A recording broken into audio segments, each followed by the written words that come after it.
boa noite a todos os nossos irmãos e amigos. Uma boa noite a todos os nossos irmãos e amigos que estão acompanhando o culto da Igreja Adventista do Sétimo Dia do Marco. Nós queremos, nesta noite, mais uma vez, desejar a você que a bênção do Senhor alcance a sua vida. Nós queremos também mandar um abraço todo especial aos nossos irmãos do distrito da AMPA, pastor Rafael Mariano. Os nossos irmãos do distrito da AMPA também estão acompanhando a transmissão do culto do Marco, então sejam todos bem-vindos. Estamos nesse momento formando uma grande congregação, uma grande igreja virtual para louvarmos e engrandecermos o nome do nosso Deus. E para tanto, eu gostaria que você tomasse o seu inário e vamos cantar para louvar o nome do Senhor, o hino 123. Mas antes, aonde você está, assentado na sua casa, diante de uma tela de um computador, do seu smartphone, vamos orar ao nosso Deus. Muito obrigado, Senhor Deus, por esse momento no qual nós todos estamos reunidos como uma família. Queremos nesse momento abrir a nossa boca, o nosso coração, para louvar o Teu santo e bendito nome. Aceite o nosso louvor nesta hora, oramos agradecidos em nome de Jesus Cristo. Amém. Hino 123, o amor de Jesus.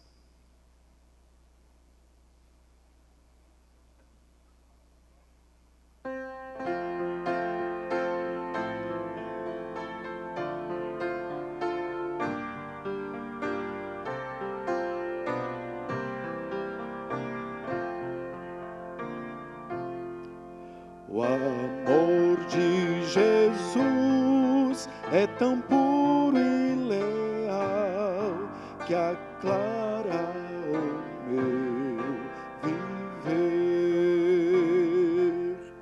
O amor de Jesus me liberta do mal e envolve meu pobre ser.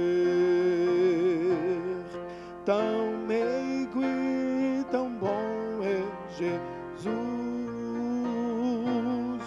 Ele guia-me com sua mão. O amor de Jesus é qual fonte de luz, tirou-me da escuridão. O amor de Jesus é mais vasto que o mar, sustém-me na provação.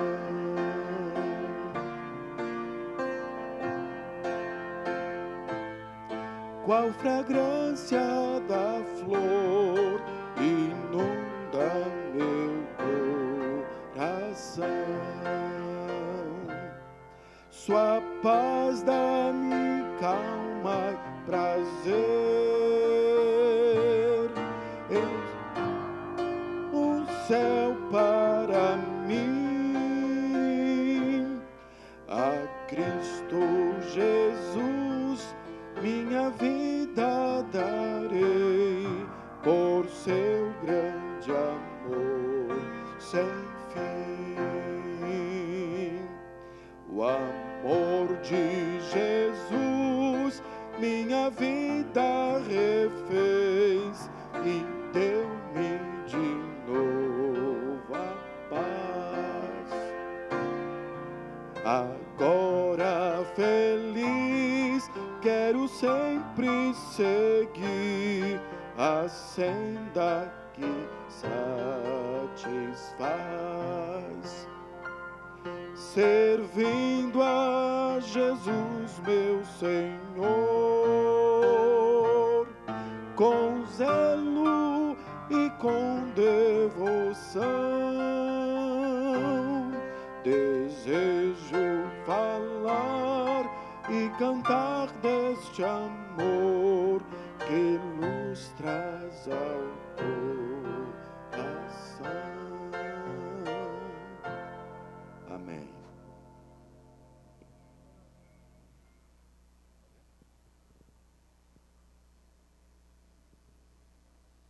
Boa noite. Deixa eu me posicionar aqui. Bom, boa noite, Momento da Saúde. Vamos falar sobre... Deixa só um minutinho que o doutor Casasso vai... Já. Doenças cardiovasculares, na verdade, esse é o segundo tema sobre esse assunto. Entre diversos fatores de risco para a doença cardiovascular, a obesidade é uma das mais importantes. Por isso, vai ser dividido em alguns domingos, e esse vai ser obesidade parte 1. Então, doença cardiovascular, obesidade parte 1, um dos assuntos, você vai ver que está muito relacionado no nosso dia a dia. Bom, é um grupo de doenças que são doenças cardiovasculares, grupo de doenças que mais mata no mundo, um grupo de doenças que afeta o coração e os vasos sanguíneos e que causa 17 milhões de mortes por ano, segundo as organizações mundiais de saúde, tendo como principais doenças o infarto e o AVC. Mas o que são? Só recapitulando aqui, então, é a doença que mais mata no mundo, em torno de 30%, hoje em dia está até aumentando, mata mais que câncer, mata mais que qualquer outra doença. Doenças cardiovasculares. Toda vez que a gente falar de doença cardiovascular, a gente está pensando em infarto ou AVC. Um gráfico, uma imagem muito interessante que mostra como as doenças cardiovasculares, aqui comparando com outras causas, percebe que câncer, que é uma das grandes causas de morte do mundo, ainda assim é muito menos que as doenças cardiovasculares. Comparando com Covid, por exemplo, ainda mata mais. Apesar de hoje morrer muita gente com Covid, ainda assim as pessoas ainda mais morrem de infarto e de AVC.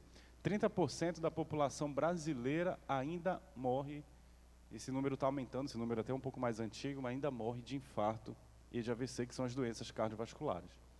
Mas, afinal, o que são doenças cardiovasculares, isso já foi falado também, basicamente é o entupimento das artérias devido à presença de placas de gordura que se acumulam na parede dos vasos. Então, a gente tem 3 imagens. A primeira imagem é quando a circulação é normal, sem nenhuma lesão de gordura, nenhuma placa aterosclerótica que a gente fala. De acordo com o nosso estilo de vida, fatores genéticos, começa a se acumular um pouco de gordura, que a gente vai ver que não necessariamente é apenas gordura o responsável por isso. E na imagem mais inferior a gente vai ver a formação de coágulo, e aí sim, o suprimento de oxigênio que deveria chegar em um tecido, seja ele cérebro ou coração, vai ficar interrompido. E aí o paciente tem o AVC e o infarto, que é o que gera as maiores causas de morte ainda hoje no Brasil e no mundo. O que causa esse entupimento das artérias? São diversos fatores de risco. Entre eles, aí nós temos obesidade, hipertensão, diabetes, sedentarismo, tabagismo, estresse emocional, entre diversos outros. Hoje a gente vai começar a falar sobre a obesidade. O que é obesidade? Obesidade é o acúmulo excessivo de gordura corporal no organismo.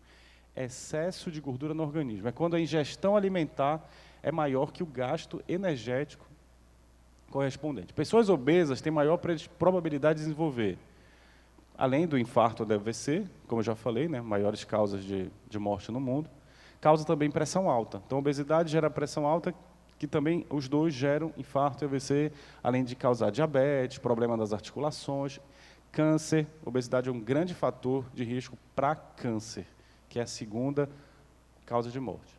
Então, percebe que a obesidade causa um estrago no ser humano. A sua prevalência triplicou desde 1975, principalmente com as mudanças da alimentação, fast food, que tem aumentado muito, mas muito mesmo, o número de pessoas obesas. Estima-se que mais do que 1,9 bilhões de pessoas em todo o mundo estão acima do peso. E estatísticas nacionais indicam que 60% estão acima do peso. 60% dos brasileiros hoje estão acima do peso. O peso, o que é o peso?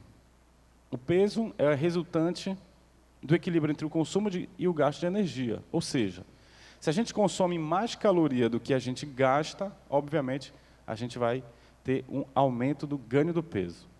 Então, veja. Bom, obesidade causa diversas doenças, como eu falei. Entre elas, o infarto, o AVC, que são as maiores causas de morte, mas causa a depressão, causa, como eu falei, hipertensão arterial, doença coronariana, arritmias cardíacas, gordura no fígado, refluxo, varizes. São diversas causas, né? Síndrome de ovário policístico, infertilidade, impotência sexual, que não está mostrado aí, maior mortalidade geral, apneia do sono e muitas outras causas. Então, realmente é uma causa multifatorial. Um dos sintomas é a falta de ar, pessoas mais obesas. Uma das principais causas um dos principais sintomas no consultório do cardiologista é o cansaço, e muitos pensam que é por causa já do coração, mas às vezes a própria obesidade causa um cansaço, entre diversas outras doenças. Leva a ansiedade, depressão, dificuldade para fazer esforço, doenças dermatológicas, impotência, infertilidade, roncos, enfim, causa diversas consequências. Então, quando a gente coloca numa balança, a gente vai ingerir uma quantidade de caloria. Porém, a gente também gasta energia durante o dia. Desde pensar, a gente gasta energia, até caminhar, correr. Colocando numa balança, se a gente consome muito mais caloria do que perde, do que gasta caloria, obviamente a gente vai ter um ganho de peso.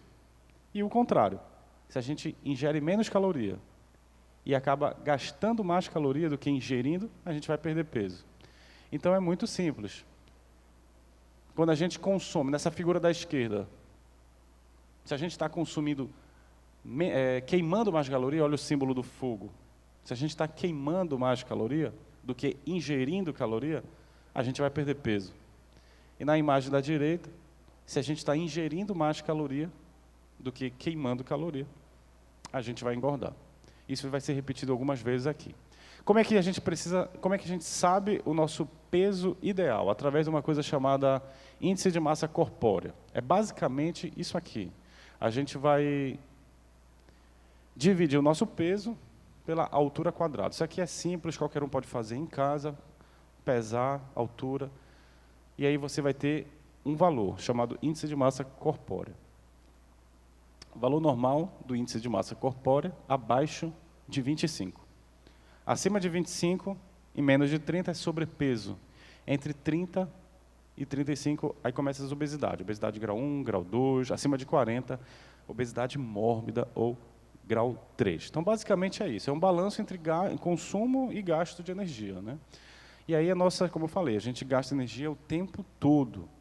Se a gente varre em 30 minutos varrendo, a gente gastou 90 calorias. Meia hora no supermercado, 100 calorias. Aqui alguns exemplos bem simples. Se a gente passear com um cachorro 30 minutos... Tá. Se a gente caminha com um cachorro durante 30 minutos, 200 calorias.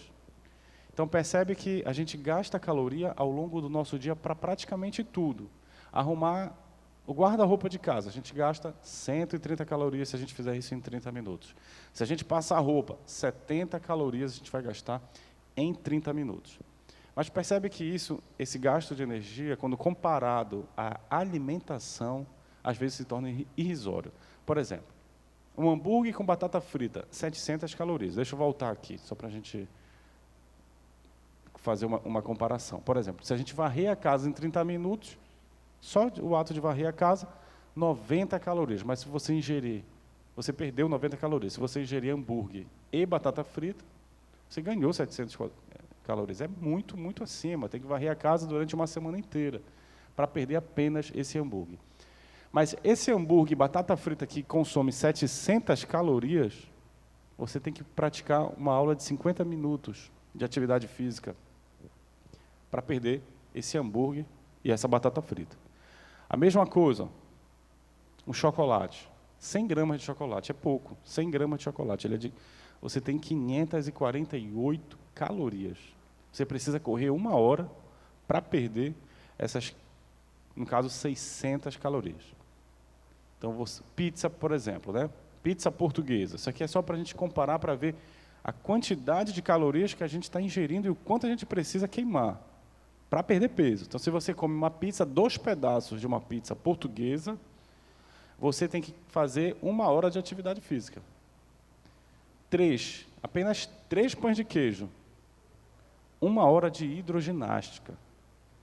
Então, é muita caloria que a gente está ingerindo. O macarrão instantâneo, um pacotezinho. 1 hora de musculação para conseguir queimar essa única caloria. Isso a gente está falando de um único alimento, mas somado a todos os alimentos ao longo do dia, no final das contas você tende a engordar. doutor, sou obeso, mas minhas taxas de colesterol estão normais. Tenho risco de ter um infarto ou AVC, que é muito comum. O paciente chega no consultório e fala, doutor, paciente enorme, né, com todo respeito, extremamente obeso, e fala, mas as minhas taxas estão normais, o colesterol está normal. Presta atenção, sabemos que a obesidade ela pode causar infarto, AVC, diabetes, hipertensão arterial, mas nem todo obeso tem essas comorbidades. Nem todo obeso tem diabetes, nem todo obeso tem hipertensão, nem todo obeso tem sequer colesterol alto. Mas e aí?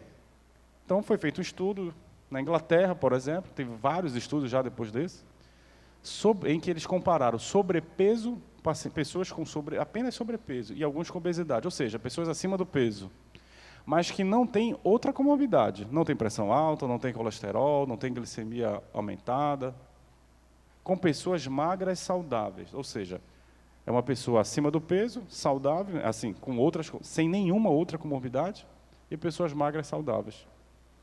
Só o fato de estar acima do peso, mesmo não tendo qualquer outra comorbidade, aumenta o risco de infarto e de doenças cardiovasculares em 28%.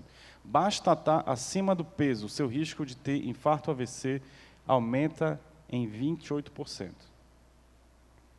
Então, obesidade, mesmo, ou seja, excesso do peso, né? Mesmo com os exames normais, aumenta o risco de infarto e de AVC. E como é que a gente previne isso? Aí é muito... todos nós sabemos, só falta praticar. Levar um estilo de vida ativo, atividades simples, como usar a escada ao invés de elevador, se você tem condições, é se tornar mais ativo, frequentar academias, caminhar, correr e diversas outras, né, práticas de atividade física. Outra, só passar aqui.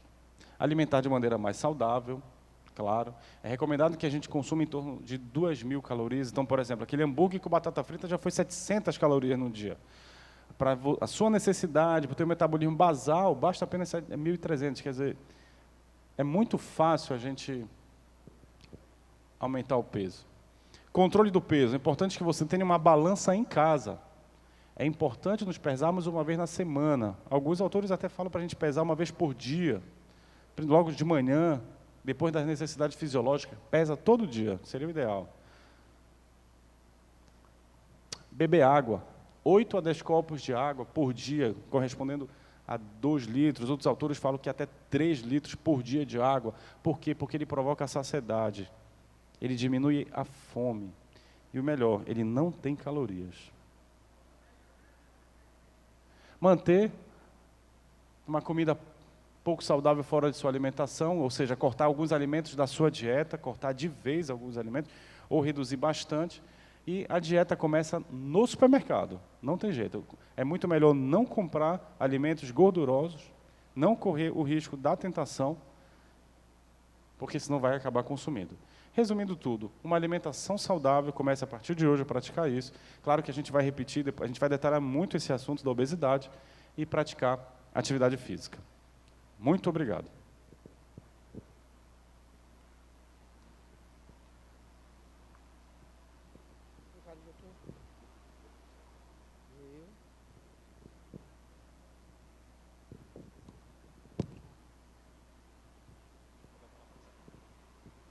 Pode deixar aqui, doutor. Eu acho que o doutor Niek vai usar. Vai falar. Mais uma vez, uma boa noite a todos os nossos amigos. Esse é um momento especial no qual nós deixamos você informado sobre os anúncios que nós temos para passar para você neste momento. Então, fique atento aí a alguns anúncios importantes que você precisa, então, estar informado em relação às atividades da Igreja do Marco. A primeira informação importante que você precisa estar antenado é em relação às nossas redes sociais. E o nosso apelo é que você não apenas compartilhe, não apenas assista os conteúdos, mas também se inscreva. Você ative, então, o sininho de notificação e você compartilha os conteúdos que estão disponibilizados em nossas redes sociais, tá bom? Tanto no Instagram, quanto no Facebook, no Twitter e também no YouTube. Lembrando também que nós temos um canal de podcast com arquivos e conteúdos de áudio. Você pode baixar esses conteúdos e você pode ouvi-los através do seu aplicativo de smartphone, tá? Lembrando que este número que está aparecendo em sua tela agora, nesse momento, é o número de WhatsApp da Igreja do Marco. Através desse número você tem contato direto com a igreja, com a liderança da igreja, assim também você tem contato direto aí com os pastores da igreja. Então, você deve deixar este número aí gravado na sua lista de contatos para você então acessar e receber informações, inclusive, sobre a programação da Igreja do Marco. Lembrando que, por conta do agravamento da Covid-19, da pandemia, as atividades da Universidade Bíblica estão temporariamente suspensos. Mas nós queremos reafirmar o nosso compromisso de manter a igreja aberta durante toda a semana no horário comercial, das 8 até as 12 horas da manhã, e das 14 até as 18 horas, sempre vai haver aqui um pastor atendendo você, acolhendo o seu pedido de oração, podendo estar ali com você, fazendo esse atendimento especial, atendimento pastoral, e também você pode aproveitar esse momento para exercer a sua fidelidade. A igreja estará aberta para receber você. Nesse período, os nossos cultos estão sendo realizados de forma remota, e este culto desta noite, que compõe esta série de temas que está sendo apresentado neste mês, os 4 pilares de uma vida plena. Dentro de instantes, o Dr. Mieck estará aqui apresentando mais uma vez este tema, mais um tema desta série, e certamente ele vai nos levar bem próximo do que Deus deseja para que tenhamos, assim então, uma vida plena. Jesus disse que Ele veio para nos dar vida, e vida plena. Então, através desse estudo especial que temos feito em todas as noites do domingo, certamente estamos nos aproximando do conhecimento melhor de como ter uma vida plena através desses 4 pilares. Lembrando que a igreja, durante esse período de pandemia, tem exercido as suas atividades solidárias. A Ação Solidária Adventista está trabalhando para atender aquelas famílias que estão necessitando de ajuda. Então, nós estamos agradecidos porque você já trouxe o alimento para ajudar-nos a atender às necessidades dessas famílias, mas você precisa entender que a cada dia novas famílias surgem, novas necessidades surgem, e nós estamos aqui abertos para receber a sua doação. A nossa gratidão também a você que fez a sua doação para que nós tivéssemos condições de adquirir novos equipamentos. É por isso que nós estamos, inclusive no dia de hoje, ainda nesse processo de análise, de estudo, nesse projeto piloto de novos equipamentos, e logo, logo nós teremos aí esses equipamentos definitivamente então instalados, e a transmissão você já percebe aí a qualidade, uma qualidade melhor, para poder então transmitir os cultos de forma melhor para a igreja, e assim podemos, nesse período de pandemia também, termos assim uma interatividade melhor, e podermos alcançar cada pessoa através também das mídias sociais. Querido, esse é um momento especial no qual nós iremos abrir o nosso coração para falarmos com o nosso Deus. Eu quero nesse momento aqui acessar os pedidos que estão sendo feitos através do chat da igreja, e são realmente muitos pedidos, muitas pessoas acessando o chat para apresentar os seus pedidos de oração, e nós queremos nesse momento então ler alguns pedidos, lembrando que nós estamos orando nesse período especialmente pelo pastor Eberton, que se encontra hospitalizado. Também estamos orando pelo irmão Fabrício, pelo nosso irmão Daniel, doutor Daniel, o irmão Isaías Laurindo, o irmão Jará Fernandes. Nós estamos também orando pelo pastor André Dantas, pelo pastor Moisés Moacir, pelo irmão Gilberto Pires, pelo pai e pela mãe do irmão Valquírio. Nós também estamos orando de forma especial pela irmã Raimunda Caetano, uma de nossas diaconisas. Nós estamos orando também pelo irmão José Maria e também pela irmã Beth. Todas essas pessoas que nós mencionamos, elas estão doentes, acometidas pela Covid, uma ou outra em uma situação um pouco mais grave, uma ou outra hospitalizada, mas todas elas necessitando aí das nossas orações. Nós queremos ler aqui alguns pedidos que chegaram nesse momento aqui no chat da igreja, e também mandar um abraço a todos os nossos irmãos que estão aqui participando de perto, de longe. Nós queremos mandar um abraço para a irmã Irá, lá de Camaçari, na Bahia, que está acompanhando a transmissão da Igreja do Marco.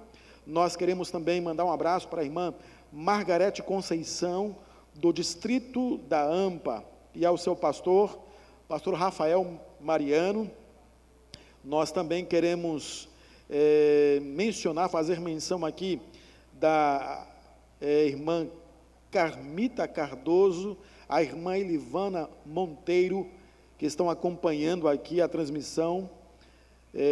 Nós também queremos lembrar aqui o pedido de oração feito pelo irmão Fernando Garcia, que ele então reafirma a necessidade de orarmos pelo doutor Daniel e pelo irmão Isaías Laurindo e demais irmãos, como o irmão Fabrício, que estão aí doentes, né? Nós também queremos aqui mencionar a participação da irmã Norma, o pedido especial de oração da irmã Ana Maria Mesquita. Ela pede oração por sua família, seus irmãos em Cristo. Também a irmã Iraci Silva, que pede oração por sua família.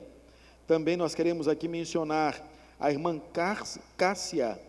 Ela pede oração por toda a sua família. Estaremos orando por sua família.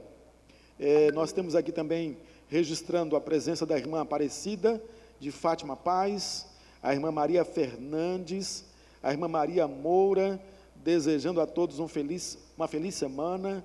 A irmã Fernandes, Maria Fernandes, ela pede oração pela sua saúde e também pelos seus filhos, Lucas Mateus, as suas noras, Singrid e Elida, e pelos seus netos, Sofia e Arthur. Queremos também registrar aqui a presença no chat da irmã Maria Fernandes, Marinete Cardoso, a irmã Leci, lá de Curupaiti, na região de Viseu, a irmã Benito, o irmão Benito de Paulo Silva. Ele também está aqui, ele é do distrito da AMPA, está acompanhando aqui a nossa transmissão. Nós também queremos registrar o pedido da irmã Socorro Magno. Ela também está assistindo ao culto diretamente da cidade de Cametá, aqui no interior do Pará. E ela pede oração pelos seus filhos, netos, esposo, saúde da Liliane, enfim, por todos os que estão infectados com a doença, com a Covid-19. Nós temos também o irmão Alex pedindo oração por sua crise de ansiedade. Este é um período em que muitas pessoas têm sofrido de crises de ansiedade. Vamos orar por essas pessoas. A irmã Aparecida de Fátima Paz também registrando a presença dela, e ela pede oração por sua vida profissional. Ela diz que Deus conhece os seus projetos e pede para que Deus então possa trabalhar no sentido de que Deus abençoe os seus projetos profissionais. Queremos registrar também que o pedido da irmã Sueli Martins, ela pede oração pela sua família, o irmão Leopoldo, a irmã Maria Zenilde, ela está assistindo lá de Maringá, no Paraná. Nós temos também aqui o pedido da irmã Gilcileia Cabral, e ela pede para que Deus acalme o coração dela e retire toda a ansiedade. Nós temos o pedido do irmão Kenneth Nascimento, e ele pede a oração pelo seu pai Lourival Batista. O irmão Benito pede oração pelos seus irmãos. A irmã Selma Nascimento, ela registra o seu pedido em relação aos enlutados, e ela pede oração por essas pessoas que estão enlutadas. Nós temos o irmão Kenneth, que ele está assistindo de Fortaleza. Queridos, mais alguns pedidos de oração. O irmão Samuel, ele também pede oração por ele e por sua família. O irmão Walter, que registra também a sua presença aqui neste culto virtual. E a irmã Dilma Seixas, que pede oração por sua família, filhos e netos, e por todos os enfermos, todos os médicos, todos os enfermeiros, todos os técnicos. Queridos, este é o momento de nós abrirmos o nosso coração a Deus através da oração. E eu queria ler para vocês um texto. Na verdade, eu quero ler para vocês 2 textos.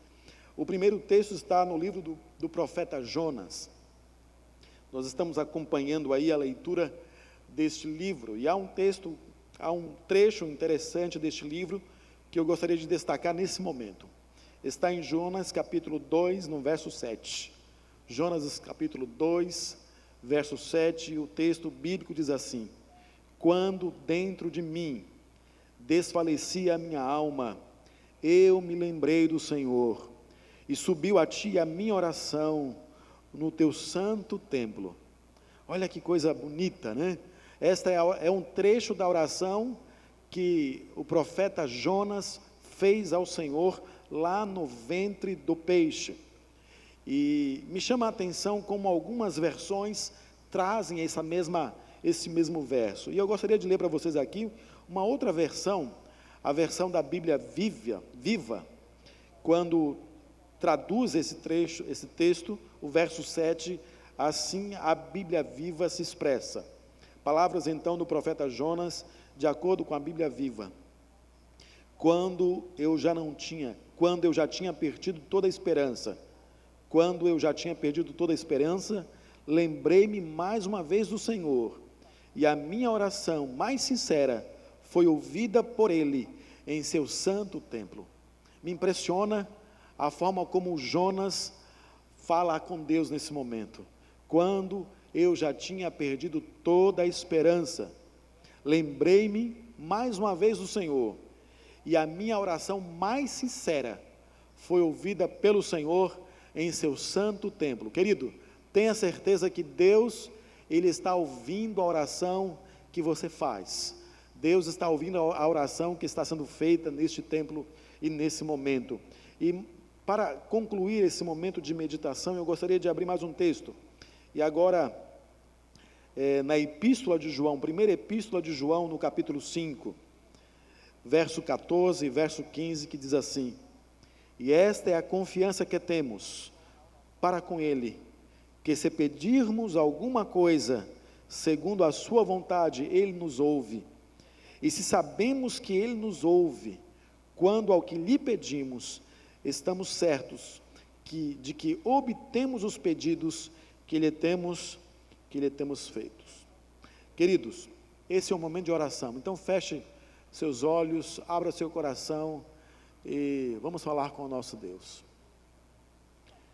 Querido Deus, nosso Pai, a nossa gratidão a Ti, porque nesta noite, mesmo de forma virtual, de forma remota, nós nos reunimos como uma grande família para adorarmos o Teu santo e bendito nome. É verdade que nós não podemos estar perto uns dos outros, não podemos estar presencialmente na igreja, mas com o coração unidos, uns aos outros, mesmo na distância, nós nos ligamos nesse momento, em mente e coração, para elevarmos essa prece ao Senhor. Primeiramente, Senhor Deus, para reconhecermos que o Senhor é o nosso Criador, é o nosso Redentor e é o nosso mantenedor. Louvado seja o nome do nosso grande Deus. Também reconhecemos que o Senhor é aquele que derrama todas as bênçãos sobre o Teu povo, porque a Tua palavra diz que todas as bênçãos vêm do Pai das luzes, e por isso nós Te agradecemos, Senhor Deus. Mas Tu sabes como se encontra o nosso coração, cheio de ansiedade, cheio de dor, cheio de sofrimento, e por essa razão, Senhor Deus, nesse momento nós colocamos a nossa ansiedade diante do Senhor, colocamos a nossa preocupação diante do Senhor, e queremos reafirmar os nomes das pessoas pelas quais nós estamos orando. Pai querido, Tu conheces a situação de cada uma delas, e em relação a estas pessoas que estão doentes, Tu sabes a situação em que cada uma delas se encontra, algumas em um estado um pouco mais grave do que outra, umas precisando de uma intervenção hospitalar um pouco mais grave, e é por essa razão que nós nos preocupamos e colocamos o nome dessas pessoas nas Tuas mãos, Senhor Deus, porque acreditamos que o Senhor tem poder para curá-las, para restabelecê-las, para levantá-las de seu leito, para lhes conceder novamente saúde. Mas, querido Deus, nós queremos também reafirmar a nossa submissão à Tua vontade. Por isso que, humildemente, nós queremos Te pedir que faça, Senhor Deus, a Tua vontade na vida dessas pessoas. O nosso desejo é de poder tê-las novamente, podermos abraçarmos essas pessoas, mas queremos colocar o nosso pedido para que ele passe pelo escrutínio da Tua vontade. Senhor Deus, nesta noite, nós ouviremos mais uma vez a Tua palavra sendo apresentada através aqui do Dr. Niek. Certamente será para nós uma palavra poderosa, oriunda não da vontade de um homem, mas da expressão clara da Tua vontade expressa em Tua palavra. E que esta palavra dita e expressada pela voz de um homem chegue ao nosso coração como uma semente viva que vai produzir em nosso coração transformação. Fala ao nosso coração nesta noite, por favor, através do Teu servo. Nós também aqui teremos, Senhor Deus, algum momento de louvor ainda, que o Senhor fale ao nosso coração através do louvor que ainda ouviremos. Esses pedidos nós fazemos no nome sagrado do Senhor Jesus Cristo. Amém.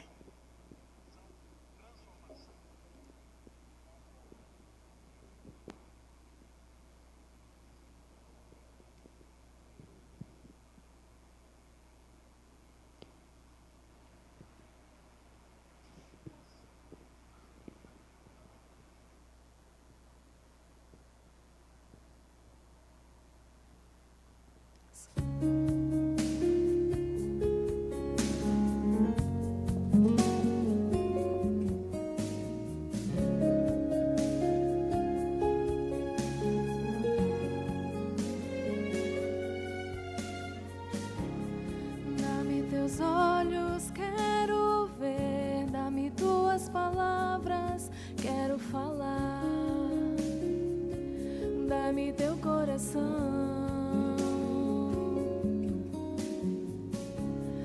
dá-me teus pés, eu quero ir, dá-me teus desejos para sentir, dá-me teu coração,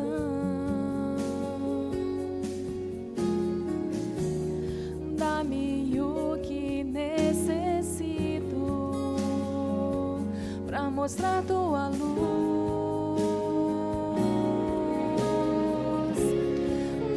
Tua voz, teus dons e talentos, quero viver pra te servir. Dá-me o caminho que devo seguir, dá-me teus sonhos, teus anelos, teus pensamentos, teu sentir. Dá-me tua vida e vive em mim.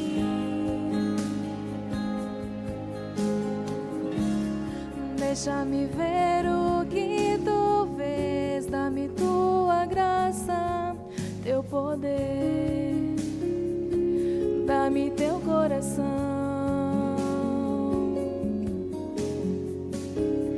deixa-me ver teu resplendor para ser moldado pelo amor, dá-me teu coração. Dá-me o que necessito para mostrar tua luz.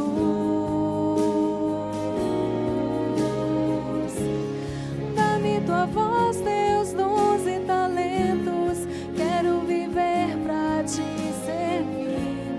Dá-me o caminho que devo seguir, dá-me teus sonhos, teus anelos, teus pensamentos,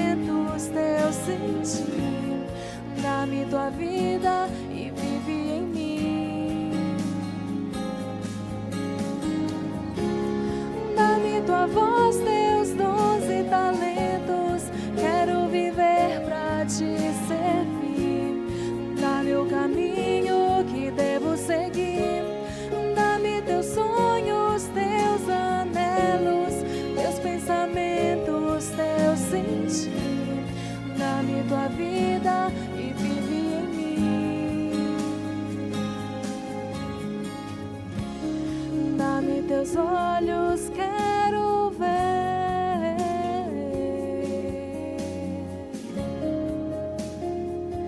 Dá-me teu coração. Amém.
Olá, pessoal, boa noite, sejam bem-vindos mais uma vez ao nosso terceiro episódio da série 4 Pilares de uma Vida Plena.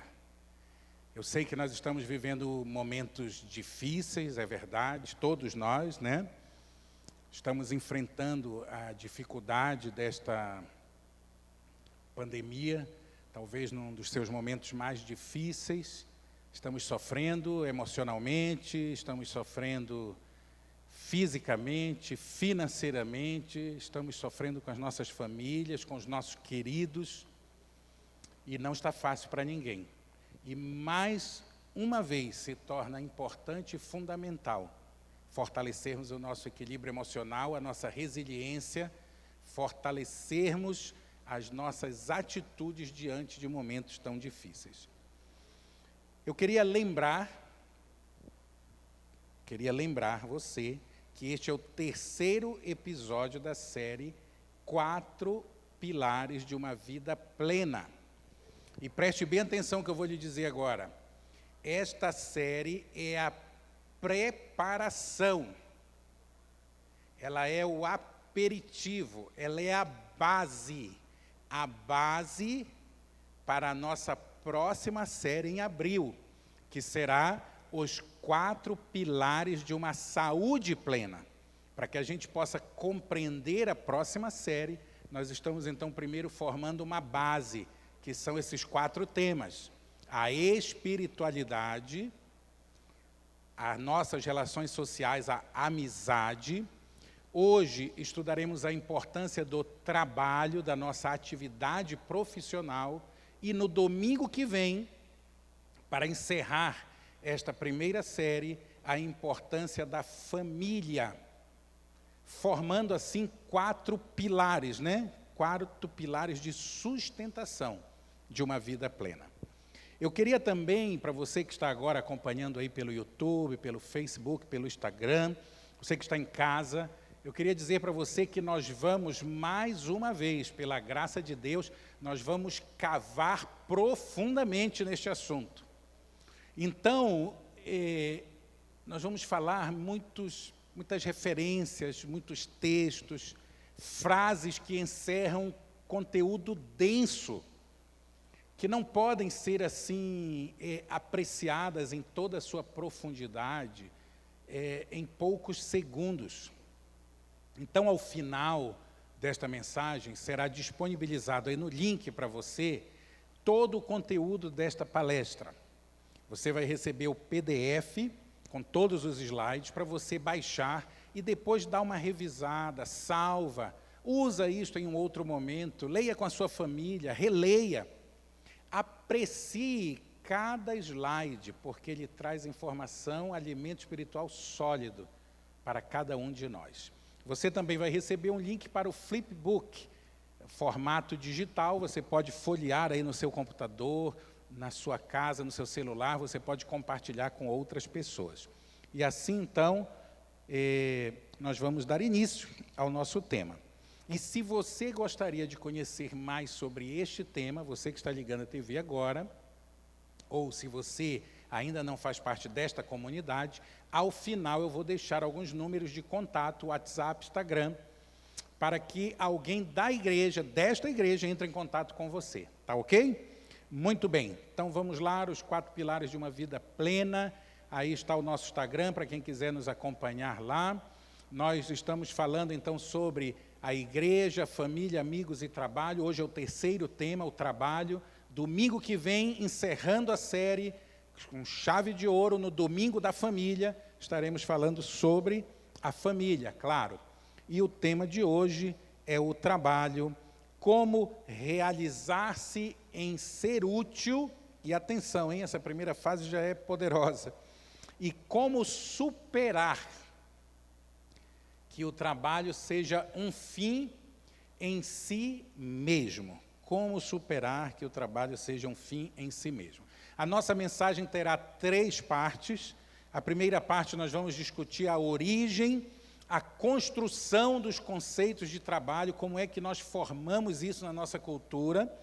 Depois vamos discutir como e quando o trabalho se torna um problema para nós. E, por fim, estudaremos, para finalizar, a perspectiva revelada, o que Deus espera de nós nesse tema. Vamos cavar juntos, se concentre agora, acompanhe junto comigo. Primeira parte, a origem e os conceitos. A primeira coisa que eu queria dizer para você é que a Bíblia enaltece o trabalho. Nós temos muitos versos, eu vou citar apenas alguns. Vamos começar talvez com o mais conhecido de todos, né? Provérbios capítulo 6, verso 6. Vai ter com a formiga, ó preguiçoso, olha os seus caminhos e seja sábio, pois ela, não tendo chefe nem guarda, nem dominador, prepara no verão o seu pão. Na cega ajunta o seu mantimento. A Bíblia enaltece demais a posição de alguém trabalhador, de alguém diligente, de alguém que se esforça para dar o seu melhor em busca dos seus objetivos, de alguém que acorda cedo, Provérbios 20, 13, não ames o sono, para que não empobreças, abre os teus olhos e te fartarás de pão. Ela vai mais longe, Provérbios 14, todo trabalho árduo, todo trabalho duro, todo trabalho feito com esforço, com dedicação, com diligência, com cuidado, todo trabalho em que você se empenha e acredita e dá tudo de si, todo trabalho traz proveito. Mas o só falar, ou seja, aquela pessoa que não faz, não executa, só sonha, esse daí leva à falta de resultados, à pobreza. Em 1 Timóteo 5,18, nós temos também a afirmação clássica, né? Não amordace o boi enquanto está debulhando o cereal, não tire do trabalhador o seu salário, o merecimento, o fruto do seu trabalho. Porque digno, diz outras versões, é o obreiro do seu salário. Dignos somos nós, quando, mediante um esforço empregado, uma energia despendida, um tempo alocado para uma determinada tarefa, recebemos a justa remuneração. Então, a Bíblia enaltece o trabalho. A grande questão é como nós entendemos o trabalho, que trabalho é esse, como a nossa cultura, a nossa tradição, a nossa cosmovisão, a nossa maneira de entender o mundo ao nosso redor influencia a nossa visão sobre o trabalho. Muita gente fala que para você trabalhar bem, você precisa fazer algo que você tenha vocação, né? Todos nós já ouvimos isso, um trabalho vocacionado. Na verdade, vocação vem do latim vocare, que significa chamar. E o nosso trabalho, ele de fato só é um trabalho vocacionado, ou ele só é um trabalho chamado, quando nós entendemos, preste bem atenção no que eu vou dizer agora, depois eu vou retomar esse tema, quando nós entendemos o nosso trabalho como uma missão. Quando nós entendemos o nosso trabalho como um serviço em favor de algo, note bem o que eu vou dizer agora, que está acima dos nossos interesses pessoais. Esse talvez seja o conceito que eu mais gostaria de desenvolver esta noite, neste episódio, terceiro episódio da nossa série. Não há nada, preste bem atenção agora, não há nada de errado em trabalhar para o seu sustento. Não há nada de errado em trabalhar para conseguir as coisas que você precisa. Não há nada de errado em conseguir aquilo que você deseja, que você lhe agrada. Não há nada errado em viabilizar o sustento da sua família, dos seus filhos, em apoiar parentes, amigos, ou fazer o que melhor lhe aprouver com os seus recursos. Nada de errado nisso. A questão que nós queremos discutir esta noite é que o trabalho, quando nós olhamos para ele como um pilar de uma vida plena, ele tem uma significação muito mais ampla e muito mais profunda do que meramente um instrumento para conseguir suprir as nossas necessidades materiais. A remuneração do trabalho, a aquisição de bens, serviços e demais demandas necessárias à nossa subsistência, ao nosso lazer, ao nosso bem-estar, é muito importante e faz parte do trabalho. Mas o que eu quero convidar você esta noite é a imergir um pouco mais, a aprofundar um pouco mais, a ampliar e aprofundar a tua visão e compreender que o plano de Deus para o trabalho é muito além disso. E para explicar isso, este conceito de vocação, de chamado, de serviço, eu começo citando um autor que discute um dos grandes problemas atuais da humanidade. E ele chama este problema, e todos nós sabemos disso, de individualismo expressivo. Note o que ele fala, literalmente. Estamos nos encaminhando para uma validação ainda maior, olha a expressão que ele vai usar, da sacralização do indivíduo. Você está entendendo o que ele está falando? Como sociedade, nós estamos nos movimentando numa direção que ele usa um termo para descrevê-la, chamada de sacralização do indivíduo. Eu vou retomar esse tema logo mais. Sacralização do indivíduo. Nossa capacidade de imaginar uma estrutura social que mantenha as pessoas unidas está desaparecendo. Nós estamos perdendo a capacidade de enxergar entre as pessoas um princípio que nos una, que não seja motivado por um interesse egoísta. Um motivo que nos una, motivado por uma razão altruísta, que é o oposto do egoísmo. Uma razão que nos faça pensar também além de nós, que nos faça pensar um pouco mais fora da caixinha, fora da casinha, fora da visão estreita das nossas necessidades, que são importantes, claro, mas que não são a única coisa importante na nossa vida. Esta visão do individualismo expressivo, da sacralização do indivíduo, ela contamina diretamente a nossa visão sobre o trabalho. Mas além desta visão, que é inerente à sociedade moderna, à sociedade atual, chamaríamos talvez de uma das principais características do nosso tempo, além disso, nós temos uma outra visão, que nós herdamos de longa data, uma dicotomia, uma visão que separa em dois mundos, e que teve o seu ápice na época medieval. A dicotomia entre a visão medieval de que o trabalho secular era de menos importância e de que o trabalho espiritual era um chamado de Deus, incomodou profundamente os reformadores. Veja o que acontecia. Você vai agora se espantar com o que eu vou dizer aqui nos próximos minutos. Veja bem, é tanta coisa para a gente trabalhar nesse tema, é tanta coisa. Todas as bênçãos de Deus, o diabo perverte em maldições. Eu vou repetir.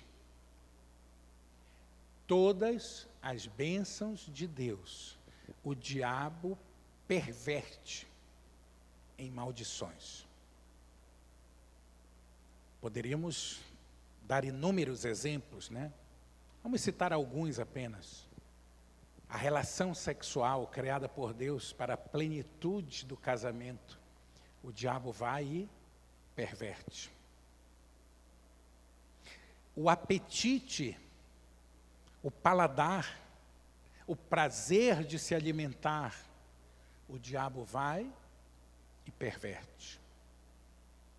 A capacidade de trabalhar, prosperar, conseguir suprir as suas necessidades, o diabo vai e perverte.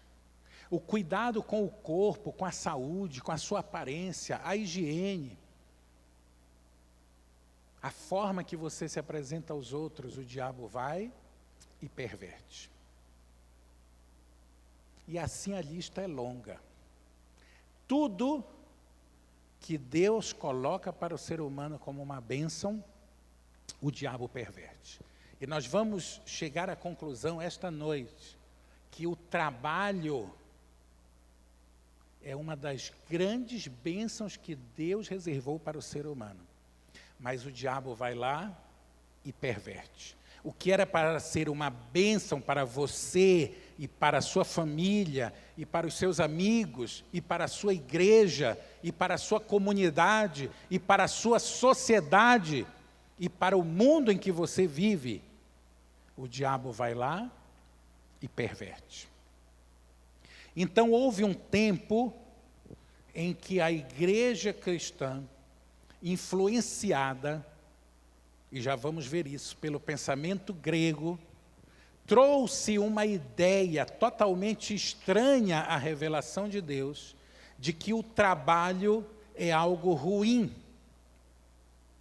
e de que o trabalho que realmente importa era o trabalho daqueles que serviam a Deus, dos monges, dos sacerdotes, e as outras pessoas faziam um trabalho de somenos importância, um trabalho de menor dignidade, um trabalho que não era um chamado, vocare, um trabalho que não era vocacionado para Deus. E isso tem implicações terríveis.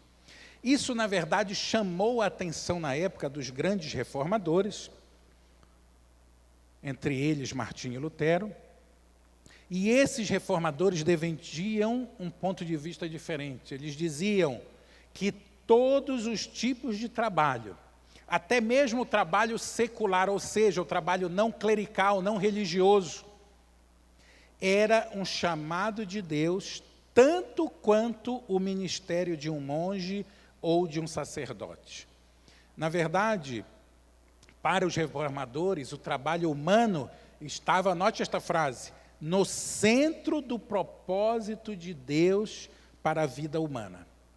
Isso que eu estou falando é tão sério, tão profundo, que teve consequências em toda a história da humanidade, inclusive aqui no nosso país. Nós sofremos as consequências deste pensamento e da forma que nós fomos colonizados no nosso país até hoje.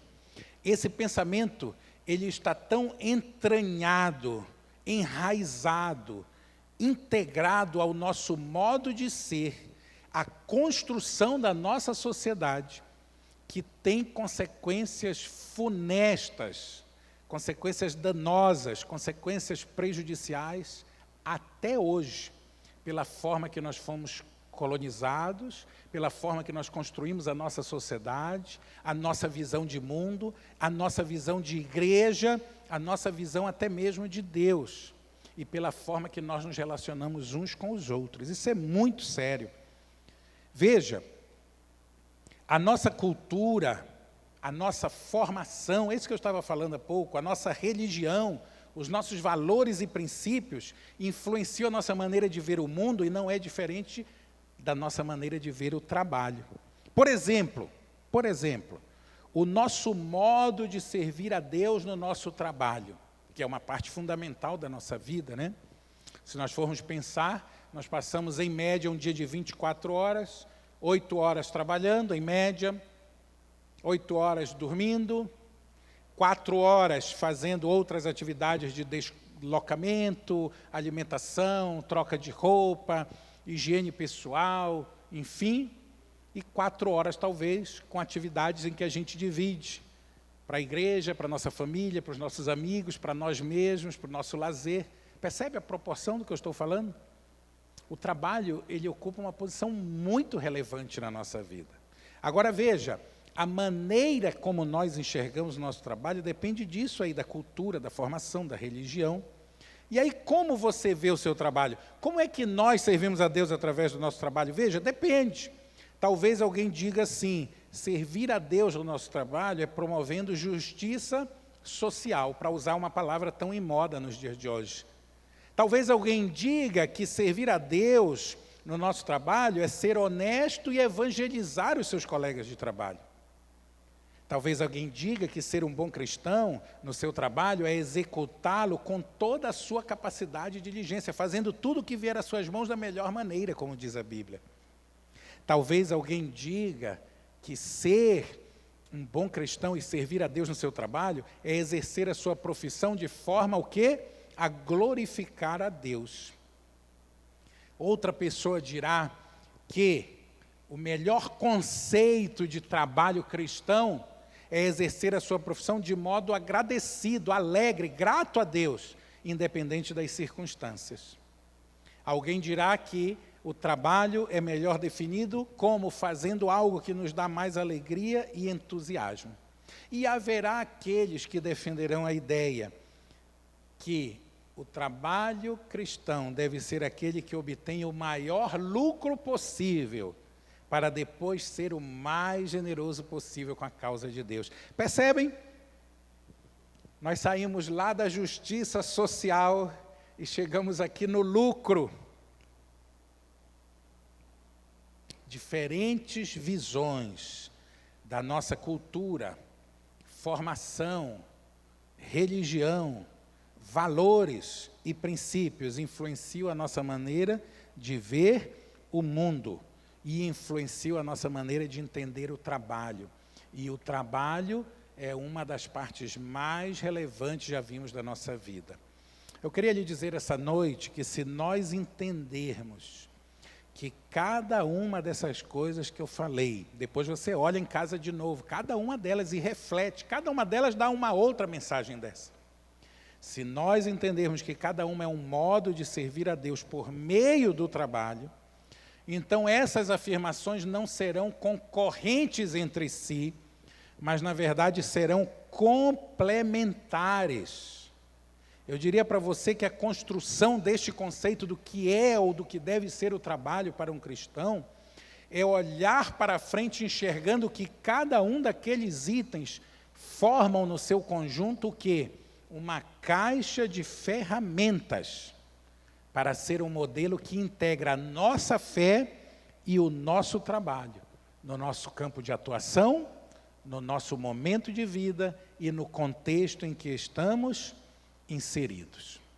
E muito mais importante do que discutir isso no ponto de vista teórico, é esclarecer essas ideias e torná-las vívidas, reais e práticas na nossa vida. Agora vamos aprofundar um pouco mais. Da onde vem essa dicotomia entre o bom e o ruim? Essa dicotomia que o trabalho é uma bênção ou é um castigo? É um chamado de Deus para poucos ou uma vocação para muitos. Vocês sabem que muito da nossa cultura ocidental foi influenciada e encontra raízes na filosofia grega. E para os gregos, olha que chocante o que eu vou dizer para você agora, o trabalho era uma praga. O trabalho era um castigo e nada mais do que isso. O grande, famoso e conhecido filósofo Aristóteles enaltecia a capacidade de viver sem trabalhar como a qualificação mais importante para uma vida genuinamente digna. Eu vou explicar o que ele quis dizer com isso. Na visão grega, o trabalho era muito mais uma barreira que me impedia de viver a nobreza da vida do que uma necessidade do ser humano. Sabe por quê? Porque o grego idealizava a vida projetando-a no ideal do Olimpo, na vida dos deuses.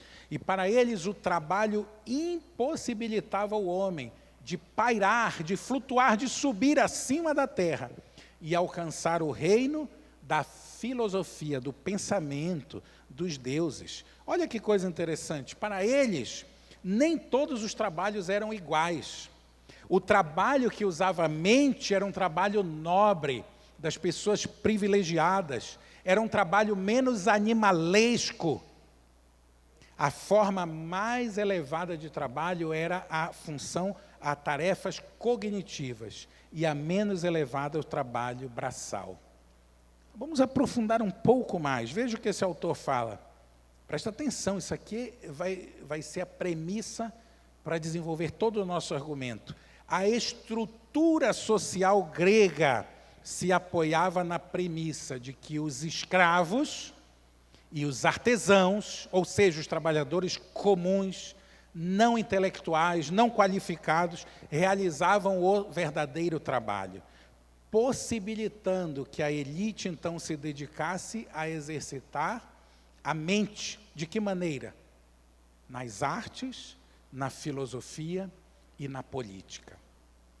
Note que essa atitude grega em relação ao trabalho, esta dicotomia entre a grande massa de pessoas não privilegiadas, que exercem uma função animalesca, não nobre, braçal, para privilegiar uma pequena casta, um pequeno grupo de intelectuais, a nobreza do ponto de vista filosófico, que exercitava a mente através das artes, da filosofia e da política, segundo este autor, Liehard, influenciou profundamente a visão cristã. E a posição dos gregos foram amplamente preservadas no pensamento e na prática da igreja cristã através dos séculos. Lembra do que eu falei lá atrás? Tudo que Deus cria como uma bênção, o diabo perverte como uma maldição. O pensamento grego contaminou a nossa forma de ver o mundo de tal maneira que uma das ideias mais fortes é que o trabalho, olha esta frase, talvez você até já tenha falado esta frase, que o trabalho é um mal necessário. Se você falou esta frase, você está totalmente alinhado com a filosofia e o pensamento grego. Para eles, o único trabalho bom, a consequência, o corolário de tudo isso que eu estou falando, é que o trabalho bom é aquele que nos leva a ganhar dinheiro para sustentar a nossa família e pagar alguém para fazer o trabalho braçal. Você está alcançando o que eu estou querendo dizer esta noite aqui para você? Isso tem consequências muito graves na nossa vida, na nossa maneira de viver como sociedade, na nossa maneira de viver como igreja, na nossa maneira de viver como famílias e na nossa maneira de viver como indivíduo. Isso é muito sério. Mas ele vai mais longe. Em segundo lugar, acreditamos que o trabalho de nível dito, entre aspas, inferior ou mal remunerado é uma afronta à nossa dignidade. A dicotomia grega contaminou a igreja cristã, atingiu seu ápice na época medieval e permeia a construção do nosso conceito de trabalho até hoje. E libertar-se disso é tão difícil, mas tão difícil, que chega a ser uma missão quase impossível para a maioria de nós, especialmente nós latinos, especialmente nós América do Sul, especialmente nós Brasil, que tivemos uma colonização onde esses valores eram constantemente reforçados e fazem parte do DNA da nossa sociedade. Agora eu quero dizer para você que a visão bíblica não é esta. Veja, quando começamos o relato da criação da humanidade em Gênesis, no princípio de tudo, Deus fez o quê? Deus trabalhou.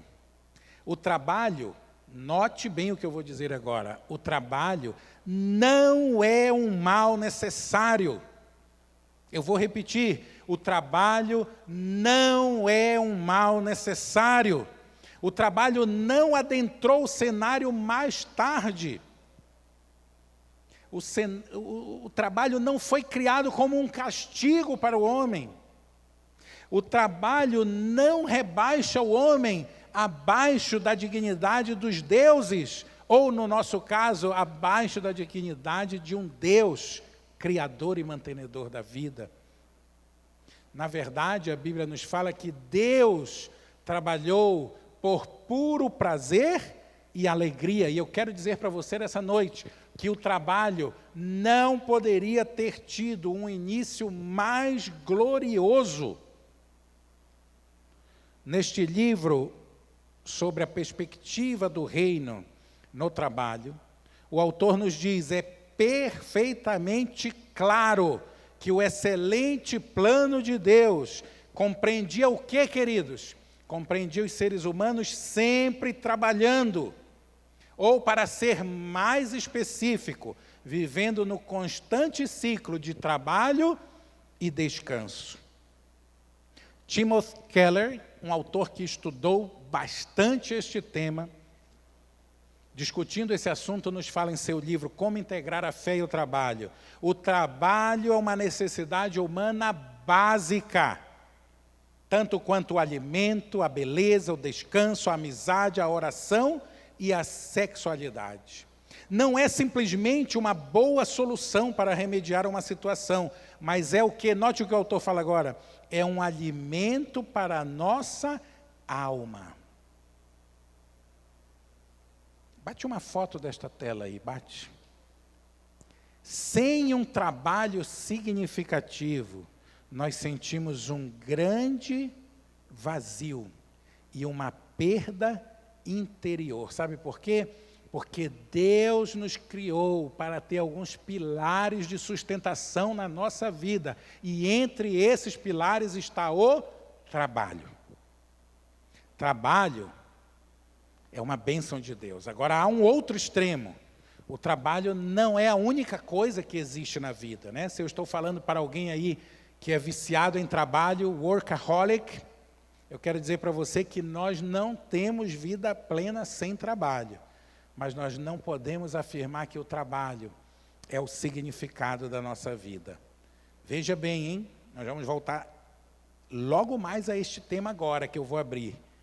Quem faz do seu trabalho um propósito de vida, mesmo que seja um ministério cristão, cria um ídolo que compete com Deus. Porque Deus é um Deus do equilíbrio. A mente obcecada pelo trabalho tende a analisar as coisas sempre pela eficiência, pelo valor, pela rapidez. Mas nós vamos ver que também é necessário aprender, com a mansidão de Deus, a apreciar as coisas simples, comuns, lentas da vida. As coisas que não têm um propósito em contribuir para nossos objetivos materiais. As coisas que não são uma atividade necessariamente produtiva, mas as coisas que dão graça, beleza, delicadeza, sutileza, harmonia, paz às nossas vidas. São os delicados momentos que nós jamais estaremos perdendo tempo, mas estamos investindo em coisas que elevam a nossa alma para a condição verdadeiramente humana criada por Deus. A música, a poesia, a arte, momentos com os nossos amigos, momentos com os nossos cônjuges, com os nossos filhos, com os nossos familiares, momentos de altruísmo, momentos de verdadeiro desinteresse por si e interesse pelos outros. Momentos de lazer, de descanso, de repouso. Momentos de reconstrução da alma. Até mesmo os que não são estritamente úteis, mas que são apenas prazerosos. Trabalhos, meus amigos, você que está me ouvindo agora, de qualquer natureza, não importa se feitos com a mão ou com a mente, evidenciam a nossa dignidade de seres humanos. Sabe por quê? Porque é diferente do que os gregos pensavam, diferente do que a igreja assimilou, diferente do que a nossa sociedade prega e vive. O trabalho, seja da mão ou da mente, reflete, evidencia a nossa dignidade de seres humanos, porque refletem em nós, sabe o quê? A imagem de um Deus criador. Enquanto os pensadores gregos achavam que o trabalho comum, especialmente o braçal, colocavam os seres humanos no mesmo nível dos animais, para a Bíblia, todo e qualquer trabalho distingue o ser humano dos animais, elevando-os a uma posição de dignidade. Você está entendendo a beleza disso que eu estou falando? A importância disso para a nossa visão de sociedade, de trabalho. Você está entendendo a profundidade disso que eu estou falando? O trabalho, meus queridos, é digno, porque é algo que Deus faz e porque nós fazemos no lugar de Deus, como representantes que somos dele. O trabalho não tem somente dignidade em si, mas também todos os tipos de trabalho são dignos, todos. E agora eu vou falar algo chocante para você. Olha bem isso que eu vou mostrar agora. Bate uma foto desse próximo slide.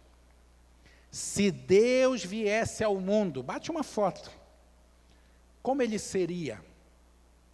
Na visão grega, talvez ele fosse um rei filósofo. Para os romanos, um conquistador, um estadista, talvez, justo e nobre. Mas como o Deus Criador veio a esse mundo? Me responda. Ele veio como um carpinteiro. A visão bíblica é diferente da visão dos homens. Em Gênesis, vemos Deus como um jardineiro. E no Novo Testamento, vemos Deus como um carpinteiro. Nenhum trabalho, olha esta frase, essa frase é muito linda, profunda. Nenhum trabalho é um jarro pequeno demais para conter a imensa dignidade do trabalho dado por Deus. Sabe por que eu estou falando isso esta noite? Porque a gente vive numa sociedade em que nós rotulamos as pessoas. Eu até esqueci, eu ia trazer uma imagem que eu vi no Instagram essa semana, muito legal, que exemplifica isso que eu estou falando agora. Nós rotulamos as pessoas pelo seu cargo e pelo seu salário. Nós rotulamos as pessoas pelo que elas parecem ser para nós. Nós separamos as pessoas entre profissões nobres e não nobres. Nós estigmatizamos as pessoas, porque alguns tiveram a oportunidade, ou a capacidade, ou o talento, ou a dedicação, ou não sei, de conseguir alguns ofícios que foram classificados como mais nobres pelo status que os trazem. E desmerecemos outros numa atitude satânica de desvalorização do plano de Deus para o ser humano. E isso é muito sério e muito grave.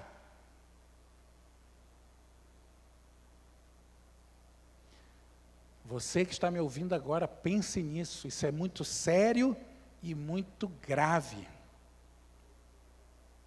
Não importa o seu trabalho, você que está agora ouvindo o que eu estou falando.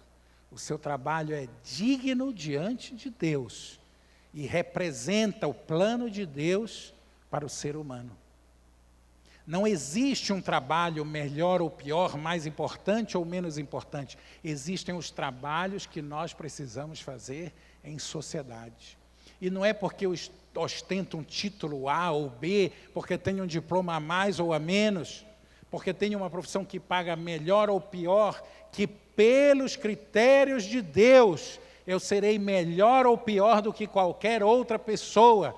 E você sabe por que eu estou falando isso? Porque diante de Deus todos pecaram e todos carecem da glória de Deus, todos carecem da graça de Deus, todos carecem da salvação de Deus. E todos merecem exercer o seu trabalho, o seu ofício, de maneira digna, justa, para buscar o seu sustento, para honrar a sua família, para ganhar no suor do seu rosto o pão de cada dia.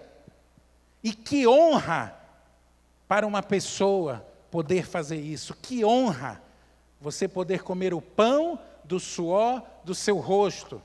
Que honra você levantar cada dia e sair para batalhar a vida que é dura e trazer para sua família, ainda que não seja tudo que você gostaria de trazer, mas que honra, que valor você tem ao fazer isso. E não permita que ninguém na face da terra diminua o seu valor, porque diante de Deus, nenhum trabalho é um jarro pequeno demais para conter a imensa dignidade do trabalho que Deus lhe deu. Isso é muito sério. A Bíblia nos mostra também duas visões do trabalho. A primeira é como um cultivo, Gênesis 1, 28. Então Deus criou o ser humano, deu um jardim, falou: cultivem, cultivem, encham a terra, multipliquem. Encham e subjuguem, dominem a criação. O desenvolvimento da terra, queridos, tem de ser humano. Albert Wolters diz para nós no seu livro A Criação Restaurada: a raça humana povoará a terra com sua própria espécie. E de agora em diante, o desenvolvimento da terra criada será de natureza social e cultural. Sabe o que quer dizer isso? Que se queremos ser portadores da imagem de Deus no que diz respeito à criação, temos que manter o seu padrão de trabalho. Olha o que quer dizer isso. Deus, queridos, não criou o mundo hostil. Deus não criou o mundo como um inimigo a ser derrotado, ao contrário. Deus criou o mundo com potencial rudimentar para ser o quê? Cultivado como um jardim. E eu repito para você esta noite, nenhum trabalho comum, nenhum, é indigno de seguir o padrão do trabalho de Deus. Porém, nenhum negócio milionário, nenhuma iniciativa pública é tão grande que possa exceder os padrões e limitações de Deus para o trabalho. Olha, eu vou dizer uma coisa para você que está me ouvindo agora. Eu, quando chego no meu trabalho, todos os dias, eu me sinto feliz e realizado de poder contar com várias pessoas que trabalham junto comigo. de poder ter pessoas em diferentes funções que contribuem, todas juntas como uma equipe, para o sucesso do trabalho da nossa instituição. Todos, cada um. E eu faço questão de cumprimentar todos os dias, um por um, todos que eu encontro. E eu gosto de saber o nome de todos. E eu gosto de poder ajudar cada um no que me for possível. Sabe por quê? Porque nós somos uma equipe. Porque independente da tarefa e da função de cada um, todos estamos ali por um propósito maior, um bem comum, muito além do que ganhar o nosso sustento. Estamos ali para servir, para fazer diferença na vida das pessoas, para contribuir de alguma forma para que o sofrimento de alguém seja amenizado, para desenvolver nas pessoas a resiliência, para levar a esperança. E para isso todos nós trabalhamos juntos. Sabe, queridos, quando a gente olha assim para o nosso trabalho é uma bênção. Mas a Bíblia, a visão bíblica diz que o trabalho é um cultivo, mas ela diz também que o trabalho é um serviço. 1 Coríntios 7,17, veja, Paulo diz, cada um continue vivendo na condição que o Senhor designou e de acordo com o chamado de Deus. Esse verso exigiria bastante tempo para explicar todo o contexto, mas eu quero fazer apenas uma aplicação dele. Paulo explica aqui que as pessoas, ao se converterem, não precisam mudar o que já fazem na sua vida, o seu estado conjugal, o seu trabalho, a sua posição social. Elas não precisam fazer isso para agradar a Deus, sabe por quê? Porque assim como Deus equipa os cristãos para edificar o corpo de Cristo, Deus também equipa as pessoas com talentos e dons para os vários tipos de trabalho, para edificar a comunidade dos seres humanos. E sabe qual é a consequência disso? Você quer saber? Nós não devemos escolher os nossos empregos e nem conduzir o nosso trabalho de forma a obter satisfação pessoal, e muito menos poder. Por quê? Porque o chamado de Deus já é suficientemente poderoso, já nos preenche todas essas necessidades, sabe? Você que está escolhendo agora a sua profissão, você que é mais jovem, está me ouvindo, você que é adolescente, você que está decidindo o que vai fazer, ou você que está pensando em mudar talvez a sua atividade profissional, deixa eu dizer uma coisa para você. A pergunta que nós temos que fazer é, olha, levando em conta as minhas habilidades, levando em conta as oportunidades que eu tenho na vida, como eu posso ser útil às pessoas? De que maneira? Qual é o vocare de Deus para mim? Qual é o chamado de Deus para mim?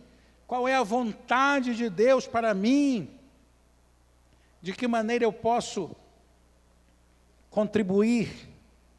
O trabalho, queridos, é o meio de nos tornarmos úteis uns aos outros e os outros se tornarem úteis a nós. Do que você lembra quando eu falo isso? O trabalho é o meio de nos tornarmos úteis aos outros e os outros se tornarem úteis a nós. O que você lembra? O que você lembra? Eu vou dizer para você, a comunhão dos crentes. A minha fé ajudará a sua fé, e a sua fé ajudará a minha fé. Lembra? Primeiro episódio, a comunhão dos crentes. Nós plantamos e Deus dá o crescimento e a unificação da raça humana. Agora, presta atenção nessa frase agora. Se você está fazendo outra coisa, está olhando o celular, está conversando com a esposa, está com os filhos, para um pouquinho. Essa frase é a mais importante dessa primeira parte e vamos acabando aqui. Todo trabalho que seja objetivamente valioso para os outros não seria subjetivamente satisfatório para nós, a não ser que vejamos e entendamos conscientemente que ele é um chamado de amor ao próximo, que ele é um chamado de serviço. Gente, essa frase é o resumo de tudo. Preste atenção nela. Ela é um pouco difícil de entender à primeira vista. Todo o trabalho que os outros olham para nós e medem e valorizam, pode até ser valioso para quem olha de fora, mas para quem está dentro, para a pessoa, ele nunca será satisfatório se a pessoa não entender que o seu trabalho é um serviço, que o seu trabalho é mais do que ganhar o pão, o seu trabalho é um serviço para o próximo. Esse é o conceito bíblico do trabalho. Para você que ligou a TV agora ou chegou agora, nós terminamos a primeira parte do nosso sermão, as origens e conceitos do trabalho. Nós vamos cavar profundo, eu avisei vocês, vamos cavar profundos hoje. E nós vimos que a Bíblia enaltece o trabalho, nós vimos o processo de construção do conceito de trabalho na nossa sociedade, a influência da filosofia grega, e por fim nós terminamos vendo a visão bíblica. Vamos adiante? Toma uma água, respira, depois você lê de novo. Quando o trabalho se torna um problema, 4 maneiras que o trabalho se torna um problema. Primeira, quando o trabalho é infrutífero, porque ele é deformado pelo pecado. E eu quero dizer para você, você vê, né, esses temas são tão profundos que às vezes um slide desse se desdobra em outra mensagem, né? É incrível isso. O pecado deforma cada componente da nossa vida. E preste atenção uma coisa sobre o pecado, eu não vou explicar aqui isso agora, mas veja, o pecado ele não afeta só a gente, eu sempre falo isso no culto em casa. O pecado afeta a sua vida pessoal e privada, mas ele afeta também a vida pública e social. O pecado afeta a gente e quem está perto da gente e quem está longe da gente. Então veja, o trabalho, já vimos isso na Bíblia, ele não é uma maldição em si mesmo. Mas, como todas as coisas desse planeta, ele está sob a maldição do pecado. E não importa, né? Quando o homem pecou, o que Deus falou? Olha, agora com suor, com sofrimento, tu vais colher o fruto da terra. E espinhos e ervas daninhas irão brotar durante o processo de cultivo. Deixa eu falar uma coisa para você. Você tem problemas no seu trabalho? Ele não é esse sonho, esse ideal que eu estou falando aqui. Deixa eu falar uma coisa para você bem pragmática. Isso faz parte da vida. Ervas daninhas e espinhos fazem parte da vida. E sabe quando o trabalho se torna infrutífero para nós? Quando nós antevemos, olhamos e percebemos que não vamos conseguir realizar tudo do que precisamos. Quando nós não temos a habilidade, ou pior ainda, presta atenção, quando há resistência ao nosso redor, quando nós damos tudo, fazemos o nosso melhor de corpo e alma, mergulhamos de cabeça, mas a resistência ao nosso redor sabota o nosso trabalho. Sabe por que isso acontece? Porque o trabalho inclui sofrimento, inclui conflito, inclui inveja, inclui fadiga, e inclui a questão que nem todos os nossos objetivos serão alcançados. E eu vou te falar algo mais duro agora. Até mesmo quando ficamos satisfeitos com a qualidade do nosso trabalho, quando nós concluímos algo, nós podemos ficar tremendamente decepcionados com os resultados do nosso trabalho. Leia de novo essa frase enquanto eu bebo um copo d'água.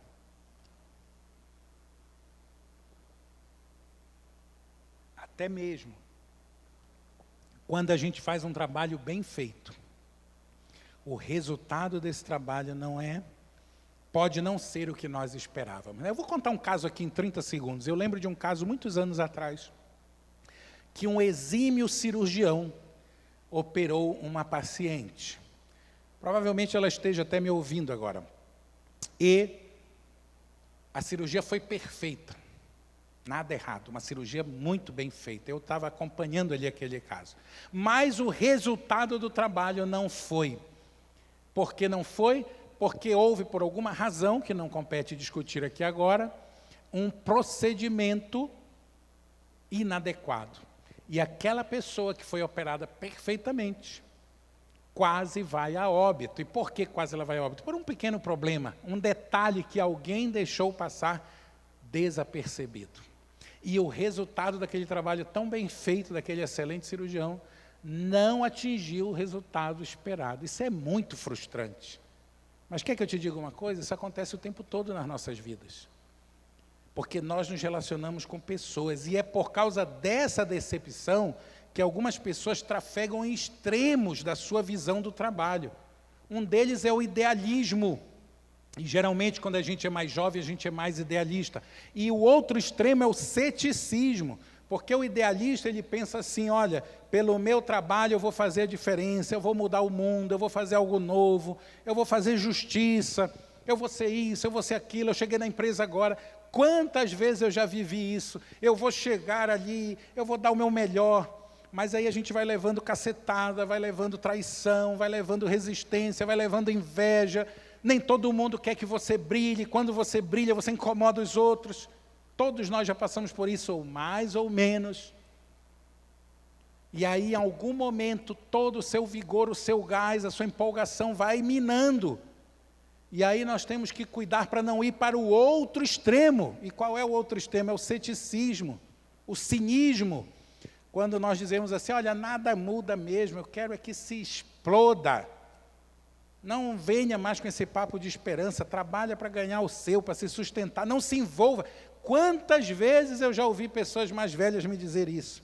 Pessoas céticas, né, que deixaram de crer na bênção do trabalho, dizendo, olha, não se envolva, aproveita, ganha o teu dinheiro, faz o teu pé de meia e o resto que se exploda. Não adianta dar murro em ponta de faca.